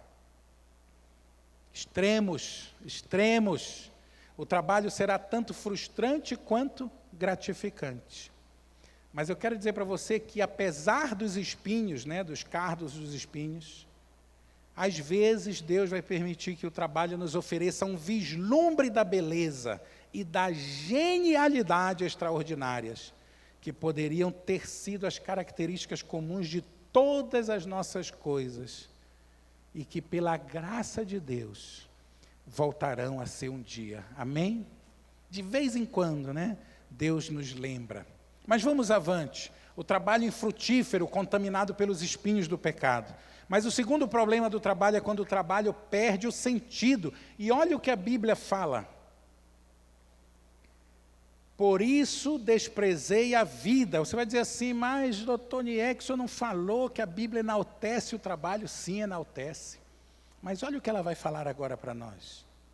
Por isso desprezei a vida, pois o trabalho que se faz debaixo do sol me pareceu muito pesado. Tudo era inútil, era correr atrás do vento. O trabalho se tornou inútil, porque o trabalho embaixo do sol, sem a perspectiva de Deus, é um trabalho transitório, passageiro. O trabalho, queridos, não pode ser um fim em si mesmo, senão ele nos afasta de Deus e das outras pessoas. E um dos motivos que nos aliena dos outros é a injustiça, que todos nós vemos o tempo todo na nossa vida, e a despersonalização, que nos dessensibiliza, que nos faz perder a capacidade de olhar para o outro. O trabalho, de fato, pode nos alienar uns dos outros. E olha essa descrição agora, bate uma foto dessa. Eclesiastes 4:8. Presta atenção. Havia um homem totalmente solitário. Não tinha filho nem irmão. E o que ele fazia? Trabalhava sem parar. Contudo, os seus olhos não se satisfaziam com a sua riqueza. E ele sequer perguntava, para quem estou trabalhando tanto e por que razão deixo de me divertir? Isso também é um absurdo. É um trabalho muito ingrato. Parece que está descrevendo a vida de muitas pessoas, não? Pessoas cujo trabalho perderam o sentido. Veja o que esse autor falou no New York Times, analisando a perspectiva dos jovens sobre o trabalho. Muitos universitários não escolhem a profissão mais adequada às suas habilidades, seus talentos e suas capacidades, mas eles escolhem um emprego, olha agora, presta atenção, um emprego que melhor se encaixe. em sua imaginação limitada de como exaltar a sua imagem pessoal. Isso lembra alguma coisa para você? Individualismo exagerado, sacralização do indivíduo. Muitos jovens estão escolhendo as suas profissões não porque são adequadas, mas porque querem provar algo para si mesmo e para os outros, querem provar que são capazes. E isso faz aflorar o senso de insatisfação no trabalho. Agora a mensagem bíblica é outra, né, queridos? Veja o que diz o mesmo livro de Eclesiastes. Por isso concluí que não há nada melhor para o homem do que, queridos, do que desfrutar do seu trabalho, porque esta é a sua recompensa. Agora veja, o trabalho infrutífero pelo pecado, o trabalho perde o sentido, e agora vamos ver o trabalho egoísta, Gênesis 11, quando as pessoas disseram, vamos construir uma cidade e o nosso nome será famoso, e não seremos espalhados pela face da terra. Quando o trabalho perde o propósito de Deus e passa a ser uma razão em si mesmo, ou quando o trabalho existe apenas para satisfazer o nosso desejo, ele deixa de ser uma bênção e passa a ser uma maldição. Veja, uma das razões para o trabalho ser inútil, preste atenção agora, é a poderosa inclinação do coração humano de tornar o trabalho e os seus benefícios o fundamento primordial da importância e da identidade de uma pessoa. Nós trabalhamos para viver ou vivemos para trabalhar? Quando o trabalho se torna um pedestal pelo qual eu me provo melhor do que os outros, pelo qual o meu ego se torna o ídolo da minha vida, por fim eu transformei o trabalho em uma maldição. O trabalho torna-se um jeito, olha aqui, preste atenção, gente. O trabalho torna-se um jeito de eu me distinguir do meu semelhante, de mostrar ao mundo e provar a mim mesmo, o quê? Que eu sou especial. O trabalho torna-se uma ferramenta para conquistar o poder, a fama ou a independência. E nada mais é do que a expressão final do nosso orgulho. O orgulho provoca a competição, a desunião, a rixa. E Lewis, falando sobre orgulho no seu famoso e conhecido livro Cristianismo Puro e Simples, ele diz, isso aqui tem que ser lido com calma. O orgulho é essencialmente competitivo. O orgulho é insaciável. Ele não se contenta em possuir algo, mas ele quer possuir algo mais do que os outros. Precisa ser melhor do que os outros. E por último, o trabalho revela os nossos ídolos. O código moral mais famoso e influente do mundo começa com uma instrução clara: não terás outros deuses diante de mim. Martinho Lutero, escrevendo sobre isso, diz que idolatria é buscar algo que substitua o que Deus pode nos dar. E quando nós buscamos no nosso trabalho uma maneira de satisfazer o nosso ego, nós então estamos idolatrando o trabalho. E sabe o que acontece? Sabe por que esse mandamento é o primeiro? Porque nós só quebramos os outros quando nós quebramos este. Quando nós deixamos de colocar Deus em primeiro lugar. Quando nós idolatramos o nosso ego, o nosso orgulho, as nossas tendências malvadas, malignas, pecaminosas. Então, nós abrimos a porta para os outros mandamentos serem quebrados. Veja o que diz Timothy Keller. No entanto, os ídolos não são apenas fonte de pecados e problemas individuais. Também são a fonte de pecados coletivos. Quando alguém cria um ídolo para si, os resultados são distorção psicológica e problemas. Mas quando uma família, um grupo ou um país, quando uma família, um grupo ou um país cria um ídolo para si, isso resulta em um problema social e cultural. E agora, para concluir, as sociedades modernas deram as costas às autoridades da religião e da tradição. Presta atenção, por favor, eu sei que já estamos cansados, mas presta atenção no que eu vou falar agora.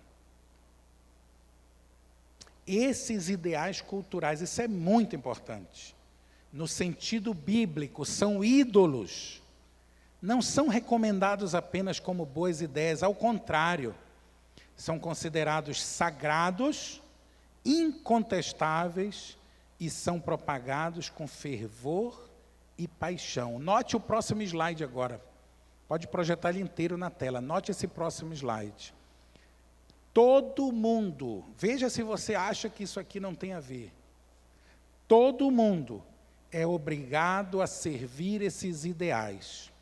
E quem se recusa é desprezado. Assim, enquanto as culturas antigas repudiavam quem não acreditava nos deuses, a cultura moderna castiga todo e qualquer um que seja considerado culpado de intolerância ou inimigo da igualdade e da liberdade individual. Isso te faz lembrar de alguma coisa?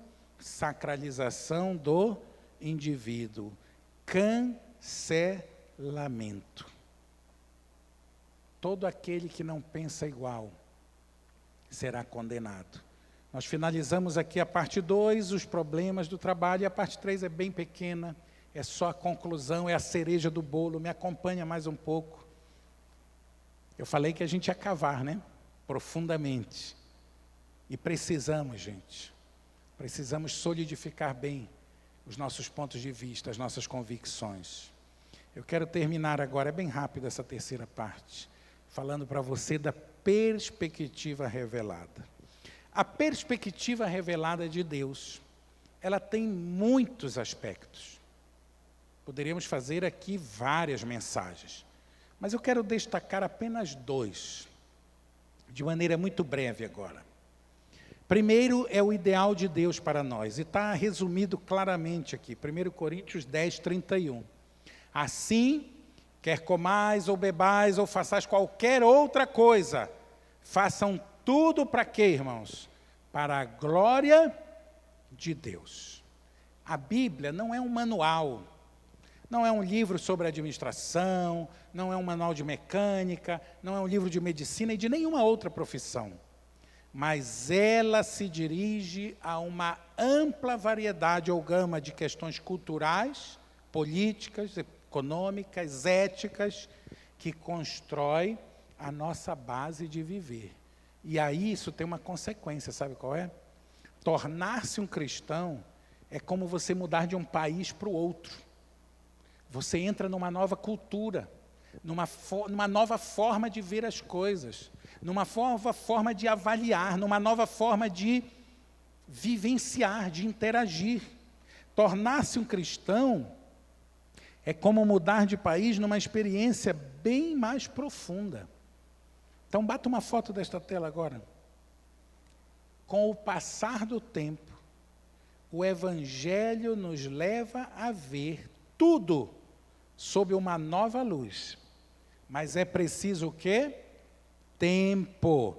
Tempo para entender e incorporar essa nova informação em nosso modo de viver e em nossa profissão. E nós podemos estar certos de uma coisa, que esse aprendizado nunca terá fim. E por último, talvez o mais importante, né? Quando Deus fala do trabalho, Ele fala de um ciclo maravilhoso, Êxodo 28. Lembra-te do dia do sábado para o santificá-lo. O ciclo semanal, ele não está relacionado a nada que nós conhecemos de fenômeno biológico. Ele é uma criação de Deus. Trabalhar demais, talvez alguém que esteja me ouvindo nunca tenha ouvido falar disso, né, desta forma. Trabalhar demais agride a natureza que Deus nos criou, a nossa natureza. Descansar, na verdade, faz parte do plano de Deus para nós. E o sábado nos remete à criação, ao Deus que começou trabalhando, que nos criou com o propósito de trabalhar, e cujo trabalho é uma bênção, seja ele qual for. Eu queria dizer para você que o sábado, ele é, na verdade, uma impressão digital de Deus. E quando a gente não consegue entender isso, a gente perde a capacidade de usufruir da bênção que Deus nos criou. Na verdade, o sábado é o selo perpétuo de reconhecimento a Deus como Criador e mantenedor. Trabalho, descanso. Trabalho, descanso. Trabalho, descanso. Finalmente chegamos ao fim da parte 3, eu falei que ela era mais rapidinha, e nós vimos na mensagem de hoje 3 grandes blocos, né? As origens e conceitos do trabalho, quando o trabalho se torna um problema, e a perspectiva revelada de Deus, onde o sábado é o modelo ideal criado por Deus para que o homem em ciclos semanais se recomponha e se restaure. Se você gostou dessa mensagem, ou se gostaria de revê-la com calma, você vai ver aí no link da transmissão, você pode baixar todo o material, todos esses slides completos em PDF, e você pode também assistir de novo. Lembrando que no domingo que vem, nós estaremos encerrando esta série com a cereja do bolo, a mensagem talvez mais esperada de todas, né? Mais agradável, que é a importância da família como um pilar de uma vida plena. E se você que está me ouvindo achou interessante, ou ouviu coisas que nunca tinha ouvido antes, eu quero te convidar a entrar em contato conosco. Tem alguém agora aqui, se você está assistindo ao vivo, tem alguém agora. E se você está assistindo gravado, também terá, porque o nosso WhatsApp está aí à disposição, o nosso Instagram e o link da webpage da igreja. Se você clicar nesse link, você vai ficar surpreendido com a quantidade de conteúdo, programas e opções que a igreja oferece para você. Muito obrigado pela sua atenção, pela sua paciência. Nossa plataforma já tem 3 pilares: a igreja, a amizade, o trabalho. Domingo que vem construiremos o último pilar, e que Deus nos abençoe a todos. Vamos orar para encerrar? Querido Deus, muito obrigado, Senhor. Mais um domingo que se encerra, mais uma semana de trabalho pela frente. Obrigado pela revelação da Tua palavra. Obrigado pelo conhecimento que nos transforma. Nos abençoa agora cada um em nossos lares, em nome de Jesus. Amém.